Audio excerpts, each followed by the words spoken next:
Even though the wind may blow, troubles toss you to and fro. Dá-me um coração igual ao teu. Esse cântico, né, essa música, tem muito a ver com a vida cristã, né? Nós precisamos cada vez mais ter um coração igual ao do nosso Senhor. Amém. E um coração obediente, né? Coração obediente àquilo que Ele ensina. Eu li recentemente sobre um pai que tinha 8 filhos, e esse pai, ele gastava um bom do seu tempo, né, tratando os conflitos entre aqueles filhos. Quem tem mais de um filho, você entende, você sabe que os filhos têm temperamentos diferentes, né? Eles foram formados de uma forma diferente um do outro. Nós percebemos, às vezes, numa família que tem mais de um filho é mais tranquilo, o outro é mais agitado, né? E etc. Isso é normal, é uma coisa comum. E esse pai, ele queria tratar esses conflitos, essa dificuldade entre os filhos, entre os irmãos, né? E ele pegou uma vara, ou algumas varas, e ele pediu para cada um filho, vá lá, quebra essa vara. E o filho ia, o primeiro, né? Quebrou a vara, cumpriu a sua missão. E assim, os 8 irmãos, eles conseguiram quebrar aquela vara. Daí o pai pegou as 8 varas, colocou juntas, amarrou bem forte e pediu para cada filho agora tentar quebrar aquele feixe de vara. E a gente sabe que o resultado é que eles não conseguiram. E o pai deu uma lição para eles. O pai falou: olha, filhos, assim serão vocês, se vocês forem unidos. Vocês vão ser fortes. Vai ser difícil quebrar vocês. E é interessante porque a igreja, a visão de Deus com relação à igreja é parecido a uma família, né? Ou essa família que eu estava falando. Aqui estamos nós, a família de Deus, e nós somos diferentes um do outro. Temperamentos diferentes, não é? Personalidade. E aí, Deus une essas pessoas em uma única família, a sua família, que é a igreja, o corpo de Cristo. E nós temos agora, né, esse desafio de viver entre nós, um sendo diferente do outro. Um vem com uma base familiar, o outro totalmente diferente, e aí nós estamos agora nessa família. E nós precisamos aprender a nos relacionar de uma forma que honra a Deus. Porque a igreja de Jesus, uma das visões, os sonhos de Deus, é que a sua igreja ela seja unida, que ela tenha unidade. Se você tem um boletim, você vai perceber que a base das nossas mensagens tem sido Atos capítulo 2. E ele diz assim, ó, capítulo 2 de Atos 42 e 44. Eles se dedicavam ao ensino dos apóstolos e à comunhão e ao partir do pão e às orações. Todos os que criam mantinham-se unidos e tinham tudo em comum. Então, a igreja, desde o início, né, ela era unida. A unidade é algo que é a visão de Deus para a igreja. E nós vemos os primeiros cristãos que eles eram unidos. Havia unidade entre eles. Aqueles 3.000 que foram batizados começaram a se reunir em grupos de casa, né, como o Mauro falou. E é interessante porque eles eram unidos. E nós, como igreja, precisamos desenvolver a unidade. Tem tantas coisas que atrapalham a unidade. Por exemplo, o orgulho. O orgulho atrapalha a unidade. Uma coisa que nós podemos pensar é o seguinte: nós somos a família de Deus, o povo de Deus, mas isso não quer dizer que nós estamos isentos de termos problemas um com o outro. Não estamos. Por quê? Porque somos diferentes. Talvez eu possa falar ou agir de uma forma que aos meus olhos seja normal aquela ação, aquela fala, mas para você isso vai incomodar você. E talvez vai irritar você. E talvez vai magoar você. E é interessante que isso pode gerar um sentimento que quebre, que atrapalhe a unidade do corpo de Cristo. Por quê? Porque nós somos diferentes. Por isso que nós precisamos ser unidos, desenvolver, buscar essa unidade, essa união. Precisamos aprender a conviver com o outro como ele é.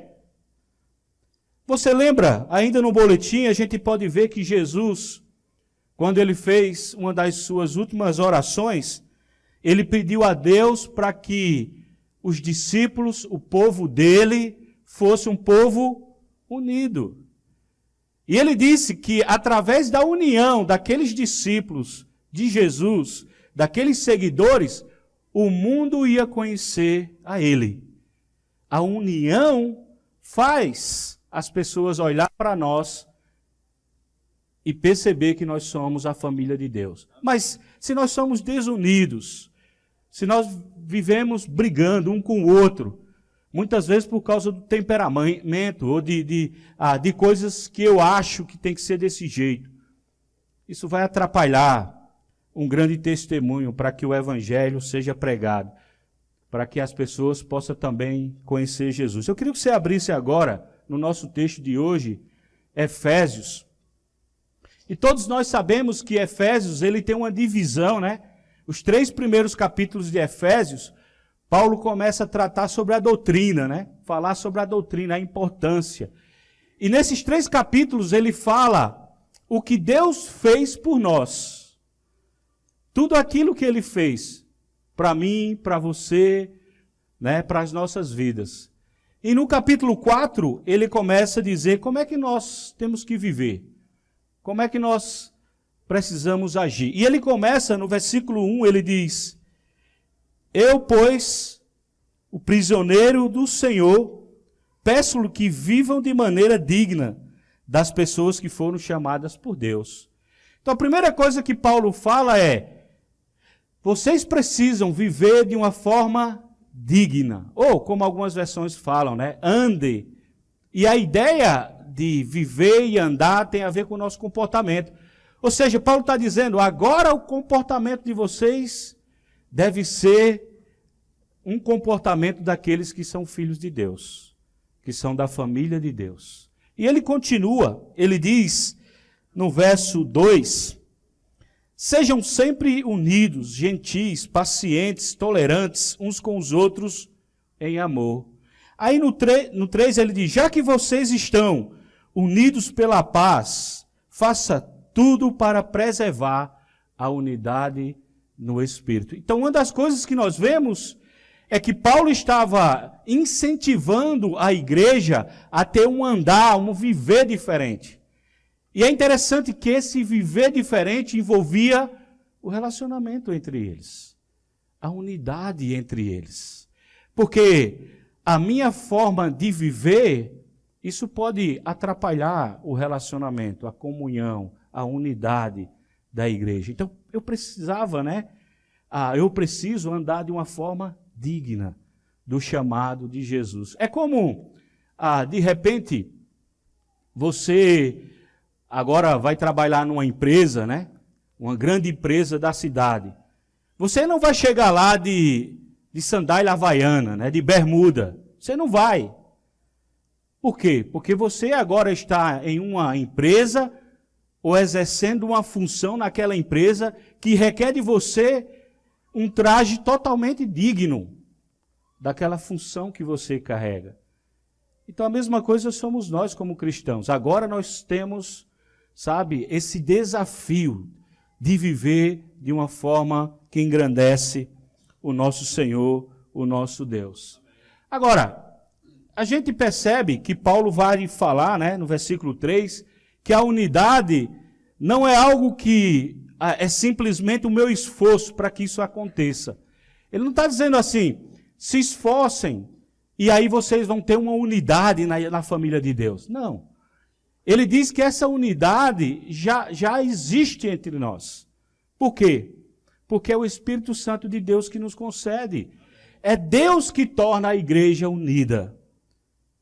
É Deus que torna. Então assim, não é uma opção. Eu quero que a igreja seja unida, eu não quero. Não, ele está dizendo que nós somos unidos. O que Paulo está encorajando é que nós venhamos a preservar essa unidade. Preservar. Eu preciso preservar. Eu preciso agir. Eu preciso me esforçar. Eu preciso me negar para que essa unidade ela se mantenha. Para que essa unidade ela cresça cada vez mais. Cada vez mais. Agora, se você percebe, Paulo vai falar alguns ladrões, né? Algumas atitudes que vai roubar a unidade da família de Deus, a unidade da igreja. E é interessante que ele deixa claro para nós. E se você percebe, a primeira coisa que ele diz com relação à unidade da igreja, ele diz no verso 2. Ele diz que, em primeiro lugar, nós precisamos agir com humildade. Precisamos ser humildes. E nós sabemos que um dos grandes problemas dos relacionamentos se chama o orgulho, a autossuficiência. Você ser aquela pessoa que não dá atenção no que o outro fala, não dá valor, não dá importância. Você é que é importante, aquilo que você pensa que é importante. E Paulo está dizendo, sejam humildes. E é interessante porque o próprio Jesus é exemplo, né, de humildade. Ele disse, aprendei de mim que sou humilde e manso de coração. Jesus foi uma pessoa que demonstrou nessa vida a atitude de alguém humilde. Filipenses fala que ele, sendo Deus, foi o que ele fez? Ele veio a esse mundo, se tornou homem como nós, e ele desceu mais profundo, se humilhou até o máximo, que era a morte de cruz, né? Não era todo mundo que ia lá morrer na cruz, mas eram as piores pessoas que morriam dessa forma. E Jesus, ele se humilhou, desceu, para dar o exemplo para nós. Então nós precisamos ser humildes, desenvolver a humildade, e a humildade vai fazer com que a igreja seja unida. Porque o orgulho atrapalha, a autossuficiência atrapalha. Mas o humilde, até quando é repreendido o humilde, ele vai crescer, ele vai aprender. Mas o orgulhoso, não, ele não vai aprender. Então nós precisamos desenvolver a humildade para que possamos preservar a unidade da igreja, a unidade da família. Sabe uma coisa que destrói a família? É fofoca, né? É falar mal, é falar por trás. É quando você discorda de algo, mas você está falando. Isso estraga uma família. Isso atrapalha, principalmente a família de Deus. Por isso que nós precisamos sermos humildes. E humildade, ela envolve outra coisa que ele fala, que é a segunda coisa. Ele diz que nós precisamos ser mansos, desenvolver a mansidão, não é? Jesus também falou que ele era manso. E sabe uma coisa interessante? Você nunca vai ver alguém que teve um encontro com Deus, nos personagens da Bíblia, aquelas pessoas que tiveram um encontro com Deus, as suas vidas mudaram em algumas dessas atitudes que nós estamos falando aqui. Muitos que eram autossuficientes se tornaram pessoas humildes, porque tiveram um encontro com Deus. Eles conheceram a Deus. Pessoas que eram briguentas, gostavam de confusão, violentas, se tornaram pessoas mansas, pessoas controladas. Porque o Espírito de Deus, ele tem a capacidade de entrar na nossa vida e nos controlar. Lembra que eu falei que uma das coisas que atrapalham a família, e principalmente quando é grande, são os temperamentos, porque cada um é diferente. Mas é interessante que quando nós somos mansos, nós somos controlados pelo Espírito Santo de Deus. E controlado por Ele, nós não vamos ser geradores de confusões, de intrigas, de brigas, de desunião, mas nós vamos ser pessoas que vão preservar a unidade da família de Deus. Não tem como você andar de uma forma digna do chamado de Deus e você não ser manso. É interessante porque parece que essas qualidades, atitudes, têm a ver com a forma como você anda. Quando nós entendemos o nosso andar em Cristo, nós vamos desenvolver a humildade, a mansidão. E a terceira coisa que ele fala ainda no versículo 2 é longanimidade ou paciência. Né? É aquela ideia de ter o pavio longo. Já viu que tem pessoas que dizem, o meu pavio é curto, comigo é assim. Comigo é na hora. Se é para falar, eu falo na cara, né? Tem pessoas que pensam assim. Mas os filhos de Deus, o Espírito Santo de Deus, ele alonga, né? Esse pavio. Então nós precisamos ser pacientes, precisamos controlar o nosso temperamento. E é interessante que para desenvolver a paciência, a longanimidade, uma coisa que eu preciso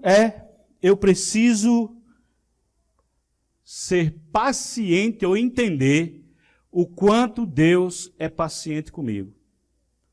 A minha paciência com o outro tem que ser a mesma paciência que Deus tem comigo.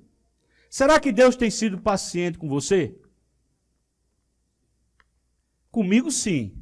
Se não fosse a paciência de Deus, coitado de mim, né? Deus é paciente. Então, se Deus é paciente comigo, como é que eu tenho que ser com as outras pessoas?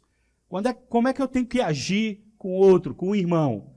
Eu tenho que agir com paciência. Eu preciso desenvolver isso. Tá certo? E lembra, Jesus, lá em Mateus capítulo 5, ou melhor, 7, versículo 12, ele diz, façam aos outros da mesma forma como você quer que eles façam com você.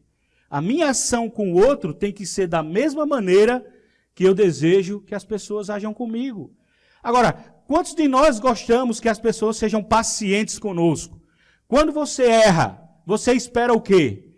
Que as pessoas sejam, vão lá e dê o que você merece, ou que sejam pacientes com você? Nós desejamos a paciência das pessoas e nós precisamos sermos pacientes com eles. A última coisa que ele fala nesse verso, ainda no verso 2, ele diz que nós temos que suportar um ao outro em amor. São 4 atitudes que vai gerar, tem outras, mas nesse texto, 4 atitudes que vai gerar unidade na igreja. Quando eu sou humilde, quando eu sou manso, ou dominado por Deus, pelo Espírito Santo, mesmo com o meu temperamento, mas agora eu não ajo mais pelo impulso da minha carne, e sim pelo Espírito que habita em mim. Aí, o que é que vai acontecer? Eu vou suportar as pessoas. Eu vou ser paciente com as pessoas. E é interessante que suportar traz a ideia de você aguentar o erro do outro. Não é a ideia de você ranger os dentes, dizendo, eu tenho que aguentar essa pessoa. Não. Não é ranger os dentes, porque ele fala que é em amor. E Paulo diz que o amor, lá em 1 Coríntios capítulo 13, o amor é paciente. Né? O amor, ele não é vingativo. Ele não é egoísta.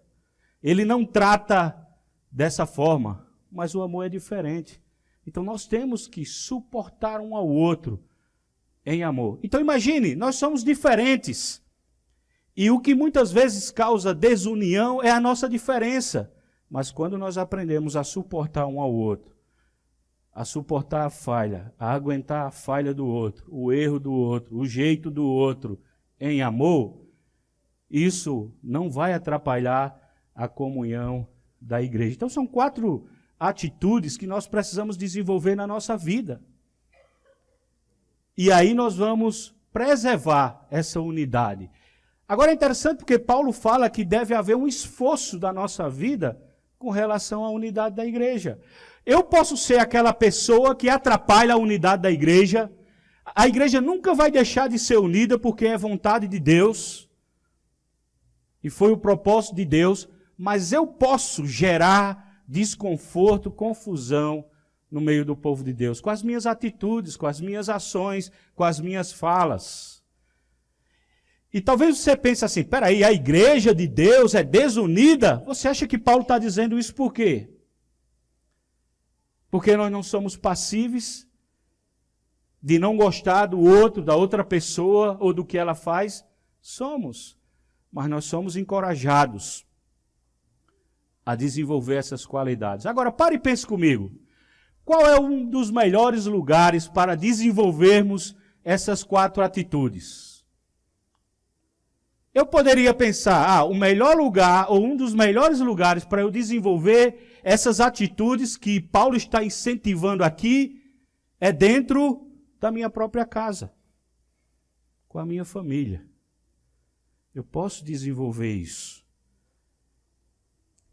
Eu posso desenvolver também essas atitudes dentro de um grupo de casa. Desenvolver a paciência. Eu fico pensando, às vezes, no anfitrião, né? Eu me coloco no lugar do anfitrião, que abre a casa para um grupo de casa. A gente sabe, não é fácil. Tem que ser como Neemias. Tem que ter visão, né? Como o Mauro falou na aula. Mas é uma paciência. Às vezes nós trazemos nossos filhos, né? Mais de um, e eles estão lá, às vezes revira a casa, e a pessoa com a paciência. A pessoa suporta. O grupo de casa também é um grande ambiente para desenvolvermos a unidade da igreja. Quanto mais nós temos grupos de casa, participamos dos grupos, mais nós somos unidos. Você pode perceber, quando você participa de um grupo de casa, você está ali junto toda semana, essas atitudes, elas vão crescendo naturalmente na nossa vida. Então eu queria que você pensasse, né? O que você pode fazer para preservar a unidade da igreja? A unidade da igreja que Deus sonhou. O que é que você pode fazer? Pense nisso. E se você sabe o que deve fazer, comece a agir hoje. Comece a agir hoje. Se você precisa ser mais paciente, seja. Desenvolva. E paciência é um fruto do Espírito. Já está dentro de você que é cristão. Você precisa deixar o Espírito agir na sua vida, para que você tenha essa atitude de paciência. E assim, as outras atitudes. Baixe sua cabeça, vamos orar ao nosso Deus. Querido Deus, nós sabemos, Pai, que a sua igreja, a sua família, tem pessoas diferentes, nós somos tão diferentes. Alguns aqui, Pai, de regiões, cidades diferentes, famílias diferentes, temos uma personalidade que foi formada naquela família, pensamos coisas diferentes um do outro, mas, Pai, nos ajuda a mantermos a unidade que o Senhor deseja para a sua igreja. Não deixa, Pai, que nenhum orgulho, nenhuma falta de controle possa atrapalhar a nossa unidade, a nossa comunhão com os outros. Mas que possamos desenvolver tudo isso, Pai, em amor. E aí, como Paulo falou, a unidade no Espírito, ela vai desenvolver cada vez mais nas nossas vidas, nas nossas famílias, Pai. Por isso, que eu possa olhar para mim e pensar, o que eu estou fazendo? Ou como eu posso agir para que essa unidade se torne mais forte cada dia? E que eu possa tomar a decisão hoje de agir dessa forma, Pai. Tira de mim, muitas vezes, aquela visão ou ideia de só falar, de só criticar, de só estar olhando defeitos, de ser alguém impaciente, alguém que não tem controle. Mas, Pai, que o Seu Espírito haja na minha vida, para que eu possa olhar para a igreja da forma que o Senhor olha, para que eu possa olhar para meus irmãos da maneira como o Senhor olha para mim, para que essa unidade cresça cada vez mais. E é no nome dele, Jesus, aquele Pai que foi manso, até em horas de dificuldades na cruz, mas que através da mansidão dele, nós estamos aqui, Pai. Ele foi manso, ele suportou, ele foi controlado por sua vontade, e hoje nós estamos aqui. Ele sofreu para que hoje nós pudéssemos fazermos parte dessa família. Por isso, Pai, usa a nossa vida para que a unidade cresça cada dia mais. Em nome de Jesus nós te oramos. Amém. Even though the wind may blow, troubles toss you to and fro. Get on your knees and give it time.